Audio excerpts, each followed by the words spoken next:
कि पूर्णिया सदर विधानसभा से भाजपा ने अपने जो विधायक हैं यहाँ से 2 बार के जो विधायक जीते हुए हैं विजय कुमार खेमका, उस पे फिर से भरोसा जताया है। पार्टी ने कहा है कि विजय कुमार खेमका ही हमारे यहाँ से जो है प्रत्याशी होंगे और भाजपा के सिंबल से वहां पे चुनाव लड़ेंगे। डॉक्टर संजीव कुमार थे, डॉक्टर ए.के. गुप्ता थे और भी कई चेहरे थे जो लगातार क्षेत्र में जाके जनसंपर्क कर रहे थे, जनता के बीच जा रहे थे, संगठन को मजबूत करने का काम कर रहे थे। विजय खेमका ने बता दिया कि मैं मजबूत हूँ और मैं ही यहाँ से प्रत्याशी हूँ विधानसभा का। अब वही संतोष कुशवाहा चले गए हैं आरजेडी में। अब ये समीकरण है, एनडीए की साख की बात है। अगर एनडीए अपनी साख बचाने में कामयाब नहीं हो सकता तो इस सीमांचल के इलाके में कहीं ना कहीं सुपरा साफ माना जाएगा। कई बार जितेंद्र यादव है, दिवाकर जी है, नीरज कुमार सिंह है, ये तीनों जो है लगातार मेहनत कर रहे हैं। लेकिन आप जान लीजिए कि पप्पू यादव बहुत बड़ा फैक्टर होंगे यहाँ से पूर्णिया। नमस्कार, फर्स्ट बिहार झारखंड देख रहे हैं आप। मैं हूँ आपके साथ प्रिया पांडे। बिहार में चुनावी साल है, ऐसे में सभी राजनीतिक पार्टियां जो हैं वो पूरे दमखम के साथ चुनावी मैदान में उतर चुकी हैं। इस बीच अगर हम पूर्णिया सदर विधानसभा की बात करें तो यहाँ पर तमाम खींचातानी के बाद अब कंफर्म नजर आ रहा है कि एनडीए के जो उम्मीदवार हैं वो मौजूदा विधायक विजय खेमका को यहाँ से टिकट पक्की हो चुकी है। हम तमाम मुद्दों पर समझने के लिए हमारे साथ वरीय सहयोगी प्रफुल्ल झा मौजूद हैं। राजनीतिक समीकरण इस बार पूर्णिया सदर विधानसभा का पूरे तरीके से क्या है, राजनीतिक परिदृश्य क्या है, क्योंकि संभावित प्रत्याशी जो है वो पूरे दमखम के साथ चुनावी मैदान में उतरे थे। लेकिन जैसे ही ये खबर आती है कि पूर्णिया सदर से इस बार जो है 2 बार के विधायक विजय कुमार खेमका को जो टिकट मिल चुकी है, तो इस बार का पूरा चुनावी समीकरण है वो क्या होने वाला है।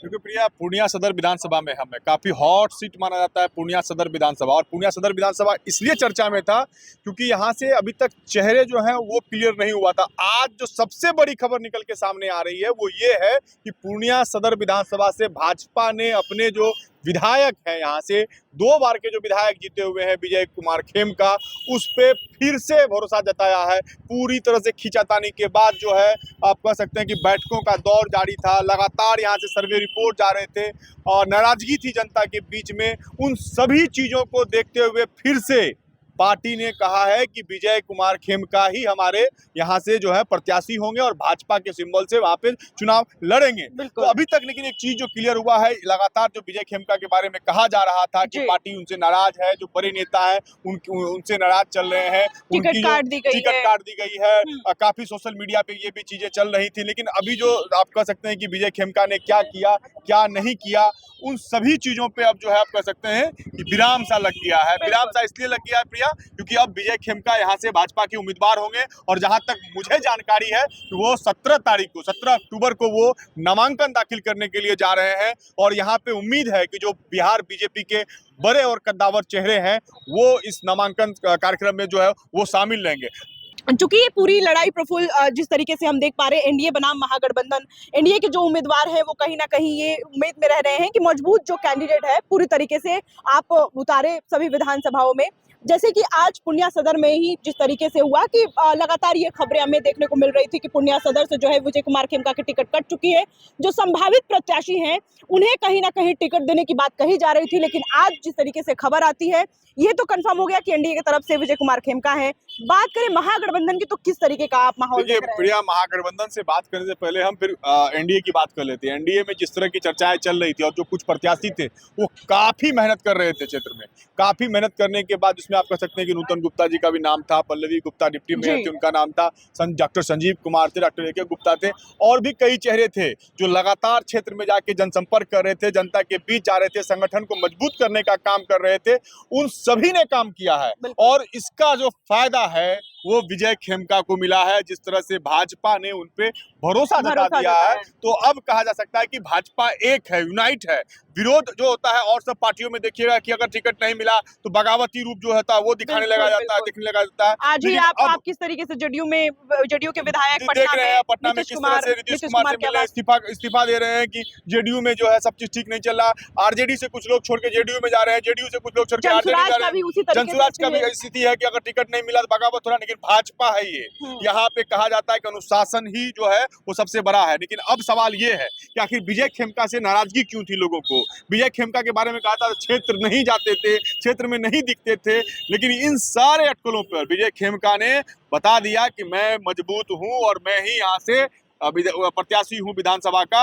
और जो आला कमान है उनका भरोसा जीतने में कहीं ना कहीं विजय खेमका जो है, ये एक्चुअली इलाका जो वैश्य बाहुल क्षेत्र है, यहाँ पे वैश्य वोट जो है वो काफी निर्भर करता है। तो पार्टी जो है अभी एक्चुअली 2025 की जो चुनाव है एनडीए वर्सेस महागठबंधन, ये काफी समझ लीजिए कि खींचातानी वाला अब मामला यहाँ पे आ गया है। अब वो पार्टी कभी भी रिस्क लेना नहीं चाहती है कि कोई ऐसे उम्मीदवार पे दाव लगा दिया जाए जो कि भाजपा के सामने जो है। महागठबंधन की अगर हम बात करें तो यहाँ से किसको आप देख पा रहे होंगे? देखिए अभी महागठबंधन में जो है अब जो चीजें चल रही हैं उसमें आपके यहाँ के जो वर्तमान मेयर हैं विभा कुमारी, उनके पति हैं जितेंद्र यादव, जो पूरे ढोल ताशा बाजा के साथ वो कांग्रेस में शामिल हुए थे और लगातार जो है जनसंपर्क कर रहे हैं, जनता के बीच जा रहे हैं। नगर निगम में मेयर है तो स्वाभाविक तौर पे जो काम है उन्होंने काम किया है और काम दिखा भी रहे हैं और काम दिख भी रहा है कहीं ना कहीं, और काफी मजबूत हैं। उनपे जो है सभी जाति वर्ग के जो लोग हैं उन पे भरोसा कर रहे हैं, लोगों के बीच जाके जो है वो अपने कामों को समझाने का प्रयास कर रहे हैं। लेकिन उनके बीच में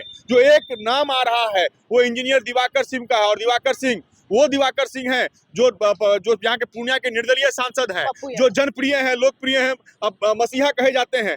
उनके प्रत्याशी के तौर पे है वो लगातार पप्पू यादव जी के साथ में दिखाई पड़ रहे हैं। और कहीं ना कहीं ये भी कहा जा रहा है कि अगर दिवाकर सिंह अगर यहाँ से प्रत्याशी होते हैं तो कुल मिला के पप्पू यादव की समझ लीजिए कि सीमांचल में चल रही है, कांग्रेस के अंदर में उनकी जो पैठ है आज भी मजबूत दिखाई देगी। अब ये देखना है कि महागठबंधन में से एक चेहरा और है जो प्रदेश अध्यक्ष पूर्व है अखिलेश प्रसाद सिंह, उनके नजदीकी हैं, तेजस्वी यादव के नजदीकी हैं नीरज कुमार सिंह उर्फ छोटू सिंह, वो भी लगे हुए हैं, दिल्ली पटना में पड़े हुए हैं कि महागठबंधन की टिकट उनको मिले। राजपूत बिरादरी से बिलोंग करते हैं, जितेंद्र यादव हैं, दिवाकर जी भी यादव हैं, वो यादव बिरादरी से बिलोंग करते हैं और पप्पू यादव के दिवाकर जी काफी नजदीक हैं। पिता तक कह दिया है कि मेरे राजनीतिक पिता है पप्पू यादव।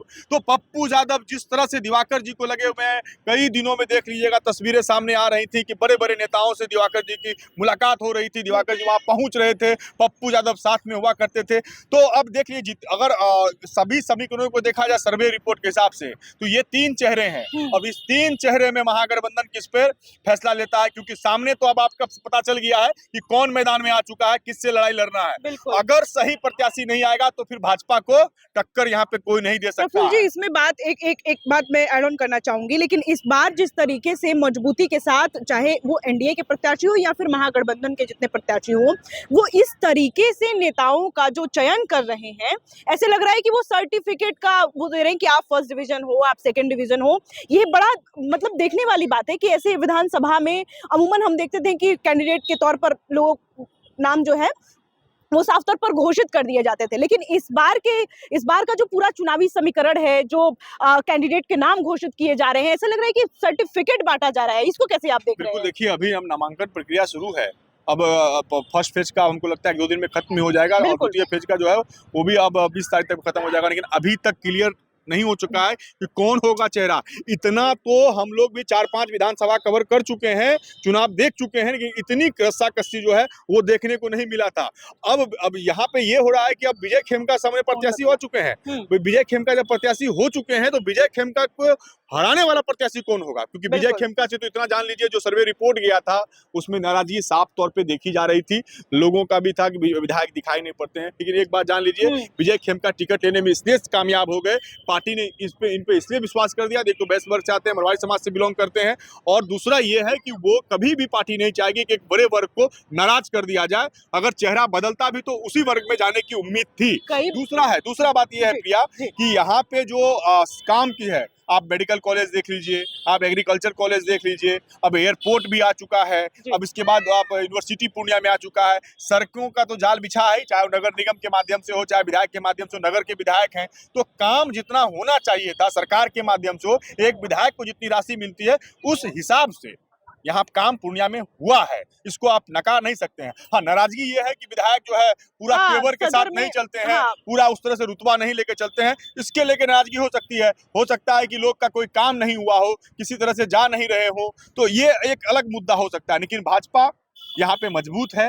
भाजपा यहाँ मजबूती के साथ दिखाई पड़ रहा है। संगठन के तौर पर भी संगठन आप कह सकते हैं कि अगर चेहरे के तौर पर भी चेहरे कई निकले, लेकिन इस पार्टी में सबसे बड़ी खासियत ये है कि सभी एक साथ मिलकर आज सोशल मीडिया पे भी हम लोग देख रहे थे, जैसे ही विजय खेमका का टिकट यहाँ पे घोषणा होता है, सब जो भी यहाँ से प्रतिद्वंदी के रूप में थे उनके टिकट पाने के लिए, वो सभी अब एक हो चुके हैं, क्योंकि यहाँ से भाजपा को कहीं ना कहीं जिताने का जो संकल्प है, ऊपर से टास्क दिया गया आलाकमान से कि भाई इनको जिता के भेजो, अगर नहीं भेजते हो तो इसका मतलब है कि यहाँ पे दिक्कत है। क्योंकि आप देख लीजिए एनडीए यहाँ से लोकसभा चुनाव हार चुका है, अब वही संतोष कुशवाहा चले गए हैं आरजेडी में।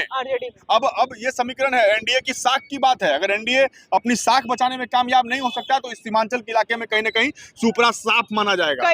कई बार ये हमें देखने को मिल रहा है प्रफुल्ल जी कि जिस तरीके से बिहार के नेता प्रतिपक्ष तेजस्वी यादव है, ये इस बात का जिक्र भी करते हुए नजर आ रहे हैं कि इस बार का उन्होंने खुद फर्स्ट बिहार के चैनल पर ही उन्होंने इस बात को कहा है कि इस बार हम इस तरीके से जो प्रत्याशी हैं उनका जो नाम इस तरीके से घोषित करेंगे कि जो मजबूत जो कैंडिडेट है, कहीं ना कहीं सदर विधानसभा में जो कैंडिडेट पूरी तरीके से मजबूत है उसका भी हम नाम घोषित करेंगे, ताकि वो पूर्ण बहुमत के साथ जो है वो अपनी सरकार यानी कि महागठबंधन की सरकार बना सके।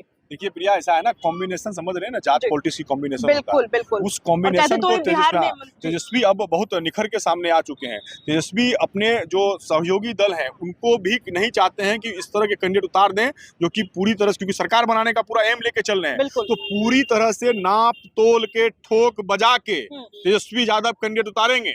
और कौन सफल होगा, कौन भाजपा को पटकनी दे सकता है, वो चेहरे पे कहीं ना कहीं दाव जो है तेजस्वी यादव वो लगाने का जो है पूरी तरह से तैयारी कर चुके हैं। तो अब आज और कल की बात है, वो जैसे ही अब आप समझिएगा कि यहाँ से 3 चेहरे जो अभी गए हैं टिकट की दौड़ में है, जितेंद्र यादव है, दिवाकर जी है, नीरज कुमार सिंह है, ये तीनों जो है लगातार मेहनत कर रहे हैं। अब वहां पे किसकी जो है आला कमान दावेदारी पेश करता है, किसको प्रत्याशी बनाता है, लेकिन आप जान लीजिए कि पप्पू यादव बहुत बड़ा फैक्टर होंगे यहाँ से, पूर्णिया से। अगर उनके कैंडिडेट पे या उनके चेहरे पे अगर मोहर लग जाती है तो फिर जान लीजिए कि यहाँ पर जो चुनाव है वो दूसरा मूड में चुनाव होगा।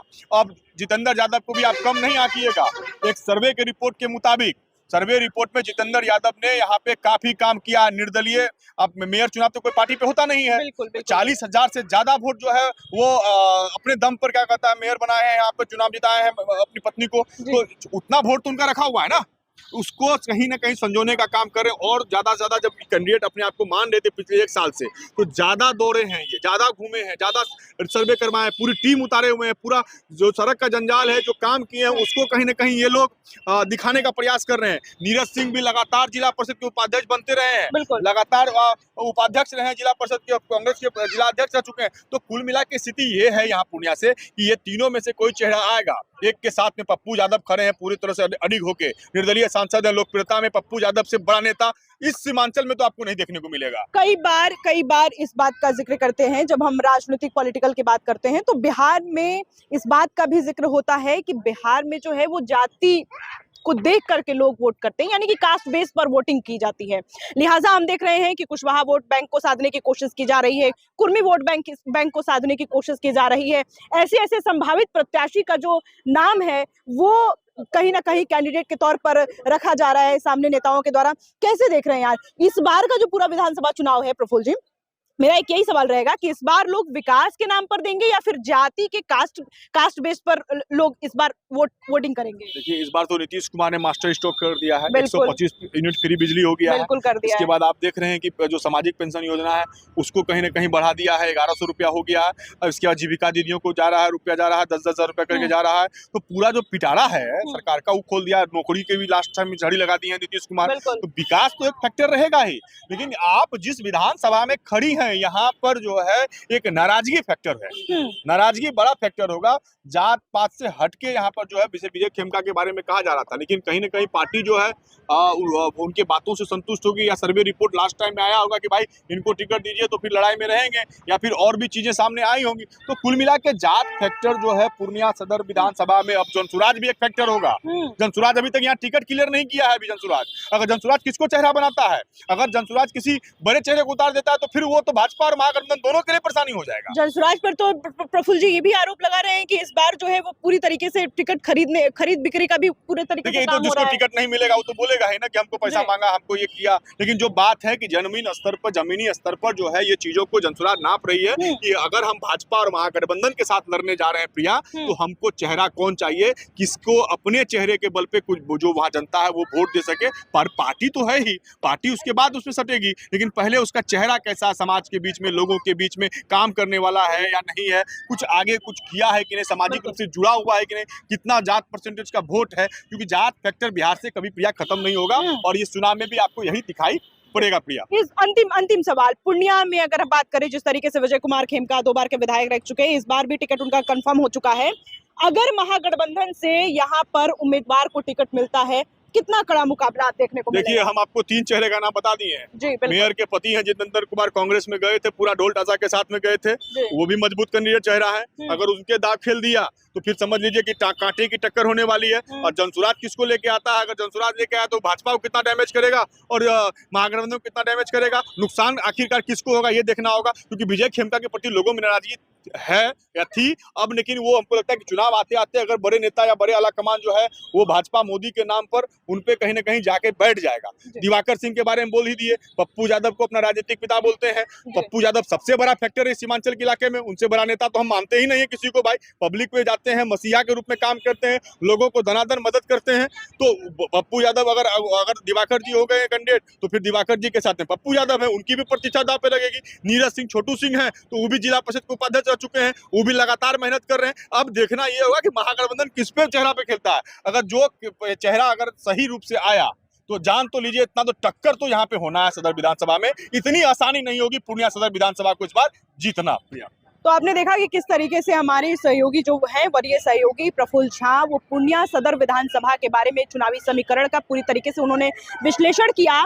एनडीए बनाम महागठबंधन की जो लड़ाई है वो इस बार देखना दिलचस्प होगा कि इस बार के विधानसभा चुनाव में, यानी कि 2025 के विधानसभा जब चुनाव का रिजल्ट घोषित किया जाएगा, तो पूर्णिया सदर विधानसभा से किस उम्मीदवार की जो पूरी बहुमत के साथ जीत जो है वो दर्ज होती है। और ये भी देखना दिलचस्प होगा कि इस बार के विधानसभा चुनाव में लोग विकास पर वोट दे रहे हैं या फिर जातिवाद के नाम पर वोट दे रहे हैं। बहरहाल इस खबर में इतना ही है। ऐसी तमाम खबरों के लिए आप देखते रहे फर्स्ट बिहार झारखंड। गोल, जहां 28 वर्षों के सफर में 18,000 से भी अधिक छात्रों ने डॉक्टर एवं इंजीनियर बनकर भरे सफलता की ऊंची उड़ान, जहां साधारण छात्र भी असाधारण सफलता प्राप्त कर बना रहे इतिहास। दूरदर्शी शिक्षाविद श्री बिपिन सिंह के मार्गदर्शन में मेडिकल एवं इंजीनियरिंग के लाखों छात्रों के लिए आशा की किरण के रूप में। गोल, द रिजल्ट फैक्ट्री।